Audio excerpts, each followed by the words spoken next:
Good afternoon, Howard. ThinkTech Hawaii on May 25th, 2021. Welcome to all of you, and you're in for a treat today. We have none other than the famous Constance Connie Mitchell, CEO of IHS, Institute for Human Services. And boy, all of us know that we have a homeless problem around here. And believe me, it would be much, much worse if it weren't for Connie and her staff. So welcome so much, Connie, and all of us appreciate.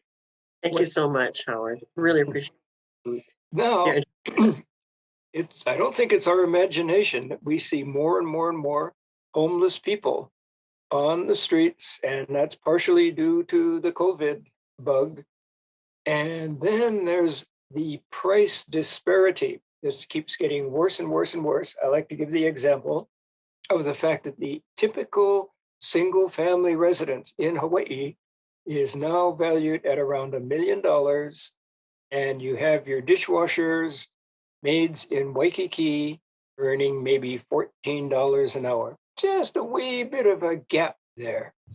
So, Connie, why don't you begin by take your take? If anybody's got their boots on the ground with regard to homelessness, it's yourself. Why don't you give us your take of why there are so gosh darn many unfortunate people out there?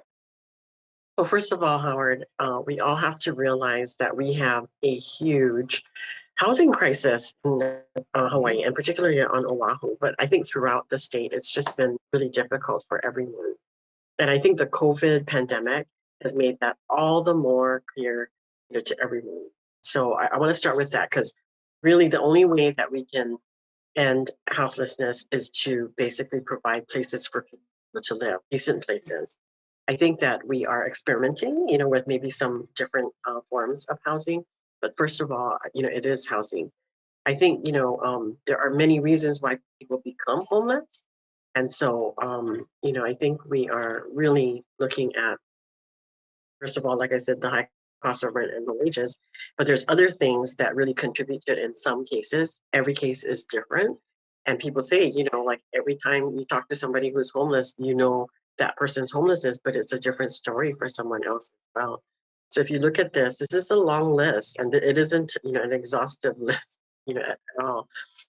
But we do have many people in these different categories.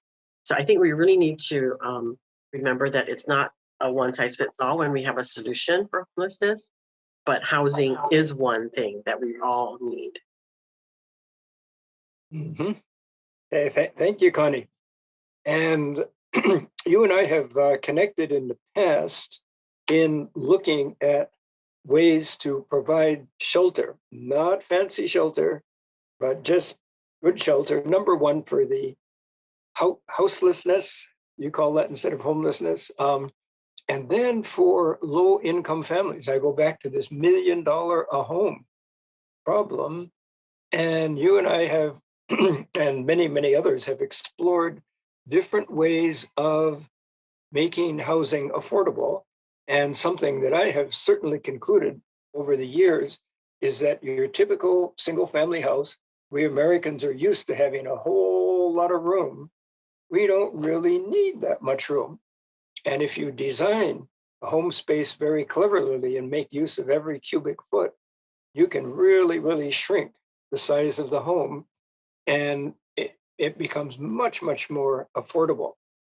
I would say a single person can be pretty happy in as little as 250 square feet. A couple, as long as they really know one another and don't mind bumping into one another now and again, they can get away with 400 square feet. And even a family of four, as long as they're pretty harmonious, they can get away with 800 square feet. So that's something I'm looking at. Oh yeah, and I'm a real believer in the tiny home movement. And some people are saying, well, does the word tiny home somehow diminish the people that are actually using those kinds of models. And I would say, if anybody's seen some of the homes that people have made that are very modest in square footage, they would see that it's really a way to maybe reduce your footprint in terms of what you need, help us to not be so addicted to collecting things, and be Mhm. able to actually, have anything that we really need, as part of that home already. And I was wondering if I could bring up, the emerging models slide that I have, and it shows some different types of tiny homes that are available. These range from containers that, we've been using out at Halemaliola, our housing navigation center. These containers have been retrofitted so that they are broken into 3 units or 2 units per container. So people just have, a space, a private space of their own. And, they're able to have electricity enough to power up their phones, to have a fan maybe in the space, but they have other shared facilities and amenities also. So these are some different ones. The left-sided ones, the colorful ones, those are our container units at Halemaliola. The middle one are these dome units that are at the shelter in Kahalu that is run by First Assembly of God, where we were providing some case management services. And then to the right of that is a tiny home that is actually 2 stories on our uh, housing navigation center, also Halemaliola, where the gentleman on the far right, he is now actually working for us, and he lives in that for a unit, but it's a tiny, tiny unit. The sleeping quarters are upstairs, and then the lower floor has a seated area, but he has some other things collected around his unit now. It looks like a little home. So this is definitely some different models for people to look at. But you're right, Howard. Square footage is key, and it's very expensive here in Hawaii to have a lot of space. Going up, having 2 stories is one way to provide people with more space. And other people, if you go to the next slide, actually have been exploring a different kind of model for shelter. In Japan, there are these capsule hotels, which are really small spaces, for people to just sleep overnight. And they go in, and there's a lot of different amenities, including an internet cafe, including, a lot of, the regular hygiene facilities and a place to cook. So you are able to do a lot, in that space. And these shared, amenities are key to a lot of people actually taking that first step. We have these future models for shelter, and these people sleep in these. It's almost like a train station or something inside, but a lot of different models. And then the far right, you have buildings that are SROs, single room occupancy buildings, that again have shared hygiene center and a shared living space, with including the kitchen and maybe a space, to just watch television or to do internet. So definitely, small spaces, are really being the thing that most people are talking about these days. And then one, or maybe it's two of the homeless shelter centers that I've seen provide really, really small living units, just room for a bed and maybe a desk and maybe one light and one fan. And they're clustered around a central area that has all your cooking, your refrigeration, showers, bathrooms, medical facilities, meeting room, administration, security, and so forth. And that's where you get your basic life functions. And the shelter is just basically to be by yourself or sleep. Mhm. That's right. And we're actually experimenting with that because at the Halemaliola, people live in the containers, and we do have a shared large tent where people go, and there's like a vending machine there. There's, seating area for people to talk and to just share, the day, and just kind of think about what else they can do. Some people play music. There are other ways that we just share and fellowship over there. And then there's a hygiene center where, people are able to shower and, go and use the bathroom. And then we're also talking about installing now, more like a kitchen. We have outdoor cooking facility where they have grills that people can use, so it's definitely one way. And it's a little bit tilted more toward outdoors. I think there are others that are more like what you described, Howard, where we'll have like a mini house, and then they basically are sharing again same facilities. I think the word they use nowadays is the kauhale village, Mhm. where they're really Yep. kind of being a community together, and that's really something that I think has real value. It's not just having home to protect you, but having a community where you can actually change ideas, support each other. In some cases, Mhm. it's really, really helpful when people need a helping hand. I mean, most of us know that we always sometimes need somebody else to help us with something, right? Mhm. Absolutely. And you and I are a nice, comfortable people in our nice, comfortable homes with our spouses or friends or whatever. But a lot of these people do not have that luxury. So Right, if they can kind but of it doesn't. support each other. Right, and being in a kahali doesn't prevent you from entertaining, because you can definitely invite people over, and in that shared space, in that larger space, you can definitely Mhm. have some good time together. And like I mentioned, some people will just get together and have kanikapila and share music together, or in some cases we share meals, and have like a potluck or something like that. So definitely a lot of different things that can be done in very small spaces. Yeah. And that satisfies our human need for socialization. If there's one thing that I have learned from this pandemic is the fact that we are indeed herd animals. We really, really need the companionship of one another. Right. I'm an introvert, so I thought, oh, I'm fine. I spent a lot of time alone. No, that just didn't work at all. And I think, there are a lot of things that bring us together.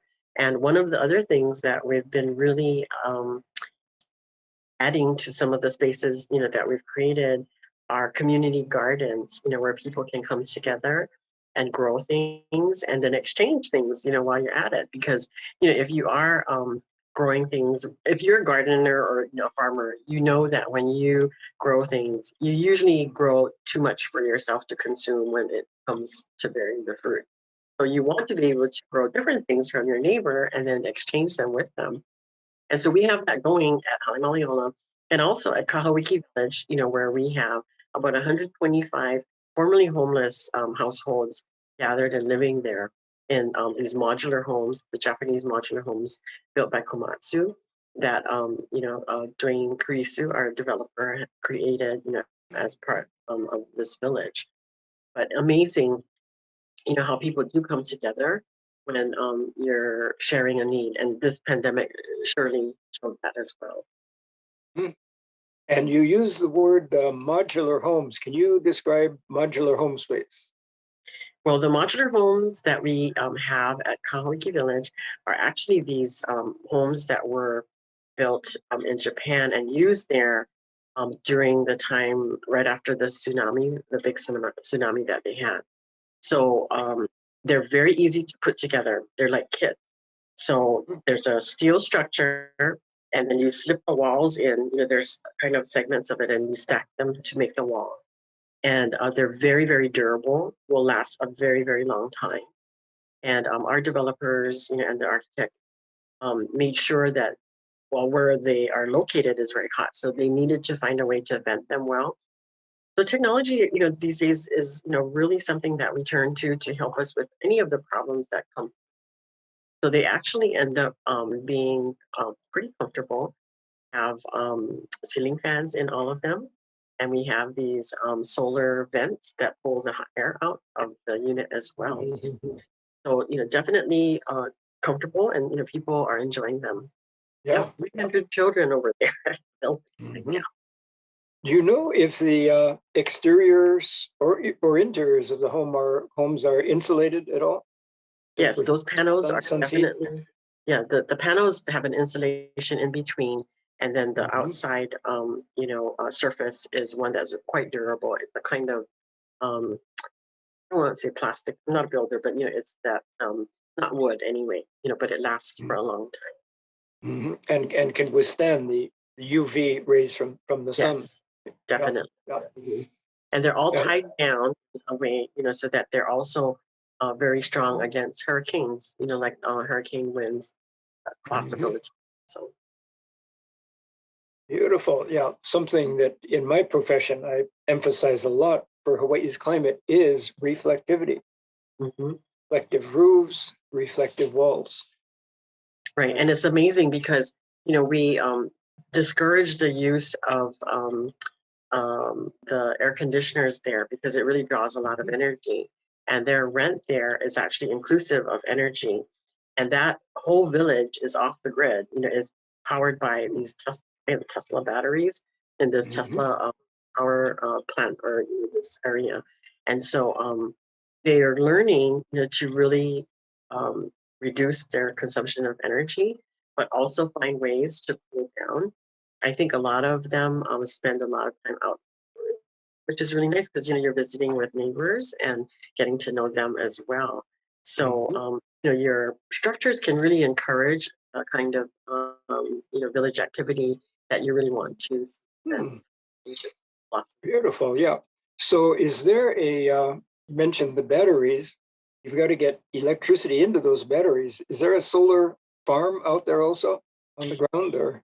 Yes, there's a solar farm, and in addition to that, on every unit there are solar panels, PV panels, Mhm. and so it really has been well designed and well thought out, to really minimize the draw, but also, to generate enough electricity so that it powers everything, including the street lights, that are there. And we Mhm. also have a on-site um, laundromat, and we have a store, that is also, a little sundry store on site and a post office. So it's really designed to look at the needs of everybody on site and then be able to address those needs and keep it down, so that the cost of living there is really reasonable. Hmm. Wow. So it's a self-contained, what we call an integrated grid. It really is. Yeah. And then you've sized the power input to match the draw also. And Definitely. very happy to hear about fans. Fans consume about 1/20th as much Hmm. energy as does the air conditioning. Right. And you mentioned there's the solar vents also. Probably have little PV panels on the roof with a fan, is my guess. And the greater the amount of sunshine striking those panels, the faster the fans That's spin, right. draw Hmm. out more hot air. Right. And I think, the landscaping there makes a difference as well. So, we at the beginning there were so many people that offered to help with that village, and they ended up donating a lot of fruit trees and native Mm. plants, so I think the landscaping really helps to cool down the place as well. Mhm, mhm. And as they mature, we're going to have even more, shade from the trees, Yeah. between, Oh, yeah. you And know, then the fruit trees, here comes mangoes or whatever. Yeah. Wow, that's just great. Yeah, the temperature difference between an open space with unshaded and a shaded space on a hot day can be 40 degrees. And we've all experienced something like that where we've been walking out, say at a park, walking out in the hot sun, and then we come under the shade of a tree. You say, wow, this is making a heck of a lot of difference here. that's right. And So I I'm think gathering maybe the amount of asphalt in that site is probably minimized. So you're emphasizing landscaping, minimizing asphalt. definitely, Yeah. so, and the other thing is that the grass, that is the lawns that are there and the different plants and landscaping there is actually doing that, but it's also providing some jobs for people too, that actually live Mhm. there. So they work with our New Leaf program, vocational program, and they are actually providing that kind of service for the village. So it's a contract that we have with the. Wow. Oh, that's So just great. so I think that, when you think about it, this is an example of, what more we need, affordable housing. But I really do believe that because of the crisis that we're in with housing, people are also going to have to really think hard about increasing density people going up because land is so expensive. We're really fortunate that this piece of land actually was filled in, I think, because it was, in a flood zone, but it was just filled with a lot so that it raised the make it safe. Um, I think for the urban areas, we're really going to have to increase our density a lot. But, I think as you've mentioned, micro units, maybe for some people, and for some people, that's all they want. They don't want to take care of, a lot of house, right? And then for others, have families, a little bit more room and a little bit more space. And I think if we leverage our, ability to live a lot of our life outside of our homes, I think that is, really wonderful. Yeah. I think for those people that want to garden, we're going to have to think about that too. That when you have high rises or something like that, that you want to provide some of those kind of green spaces in the community gardens, because hey, a lot of people, I'm one of them. I really like gardening. I want to be outside, and that's my way of just really getting some sunshine. Yeah, yeah. And a little exercise too. Right, right. You have to move around Yep. when you're gardening. Mm-hmm. Down, stand up. That's all good exercise. Another virtue, of course, of the gardens is number one, you're getting fresh food, locally grown food, and probably organic food. That's right. Health, And health, you're and more health. and you're contributing to the sense of community because, like I said, you're probably going to have to share your food with somebody else Hmm. Hmm. because you're growing too much at sometimes. Hmm. Yeah.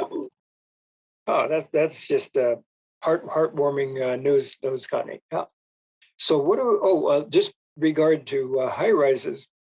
I worked in Singapore for a year, and I was there when Lee Kuan Yew took over as the prime minister, and he just shot buildings up like like bamboo in a spring rain or something. Just went up and up and up and up and up.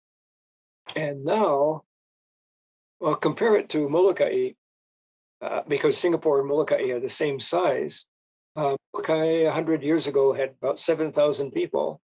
Today, Molokai has 7,000 people.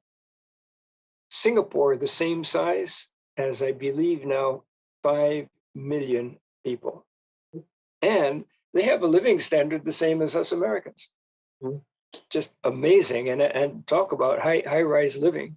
But apparently, I haven't been there in many years, but apparently it's a very attractive city also. It is very attractive to me. And I think there was a contingent from Hawaii that did go to Singapore to take a look at that because I think there Hmm. were really affordable housing.